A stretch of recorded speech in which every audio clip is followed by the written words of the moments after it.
she will say he doesn't understand how I feel. And when I tell him how I feel, he still doesn't understand why I feel that way. And it's because he doesn't care how I feel. No. If he could have read your emotions, he would have done it 15 years ago. Saved him a lot of grief. So we have to think, okay, well, if I have this emotions blindness that comes with ASD level 1, how am I supposed to ever know what she's feeling? And even when she tells me, Antonio, I'm going to shut your mic off. Even when she tells me how she's feeling, sometimes that doesn't even make sense to me. So one of the first things that we can do, if we want to get into the business of having empathy, which would probably be one of her top 3 complaints. May not be the number 1 spot, but it sure would be up there. Then we have a little workaround that I'm going to give you. I don't call it a fix. I call it kind of a workaround that will help you understand her emotions. So what you're going to do is when the next time she is distraught, discouraged, angry with you because she feels a certain way about such and such, and it's going over your head, it's like you might as well speak German to me, because if you're going to talk to me about feelings and emotions, just put it in Japanese, because it'll be just as distorted then as it is now.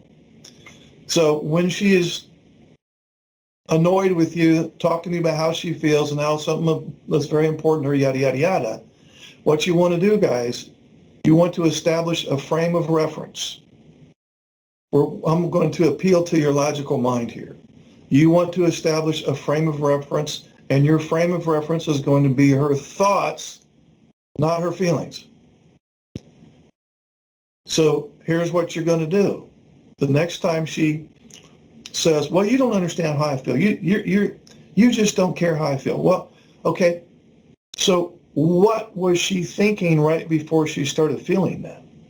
Because you'll understand her thoughts. If she tells you what she was thinking, you'll understand that part. If she tells you what she's feeling, I don't know. So guys, know that we have a thought, and then that subsequent to that thought, in all cases, produces a feeling. And then in all cases, that feeling then influences the words and behavior. It goes in that order. We have a thought, there's immediately an associated feeling. There's never a neutral feeling about any thought. There's always some feeling that's either leaning more towards the negative side or the positive side. There's very rarely a neutral feeling on any particular thought. So she has a thought, then she has a feeling, and then the way she feels about the thing is when you receive grief, perhaps, because now the words are going to come out because now she feels bad. So you got to back up and ask her what she was thinking right prior to that feeling, because she had a thought first, then she had a feeling. So we'll use an example. Let's say that I'm just going to make something off the top of my head. Let's say that she feels sad because she remembered a particular activity that the two of you used to do way back in the day regularly. You know, maybe when you were first together. She was your special interest, perhaps, and you were doing a lot of stuff together. She felt like you had empathy, that you were emotionally reciprocal, you were affectionate, yada, yada, yada. Life was good. And now let's fast forward to today, and she comes to you and she says, well, I just have to tell you, I'm really sad. That hits you out of the clear blue. You have no idea where that came from. That's all you want to tell? You just wanted to tell me that you're very sad? Yeah, I just want to tell you I'm just very sad and disappointed. Okay, what's your first move, guys? You want to know what thought precipitated that sadness. So your line is, okay, well, I want to make sense of this. Do you happen to know what you were thinking right before you felt this sadness? And let's say, just for sake of discussion and example, let's say she said, well, I just remember way back in the day when we were first dating and whatnot, we'd do stuff together, and we used to go to that ice cream store every Friday night. We just made that habit of going to that ice cream store every Friday night. For months we did that. And I just miss, the fact that we don't have anything fun to do together anymore. Okay? So that was her thought that precipitated this whole thing where she's telling you that she's sad out of the clear blue. So now you have something to work with. Now you know her thought. Now you have a frame of reference. What am I supposed to do with that frame of reference? You're supposed to try to tie it in with something that you can relate to.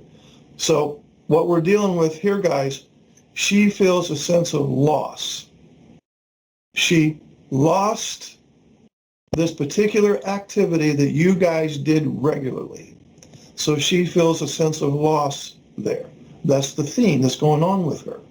So now you want to think, okay, think frame of reference, what did I lose? What have I lost in the past that I can relate to this? And I'm going to use an example from a guy that was in group, one of these men's groups.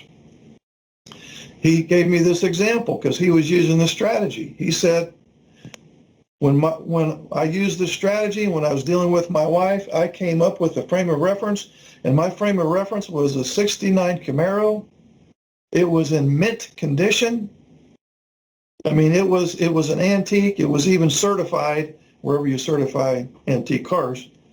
Somebody stole it, and the cops could never find it. Somebody stole it. I don't know if they took it across state lines and repainted it or whatever. I don't know. But he lost. That car was his baby. Somebody stole that car, and the cops were looking for that thing for months, but was never found. And he said, I grieved that car, the loss of that car, for probably a good 2 years, and I'm still not over it.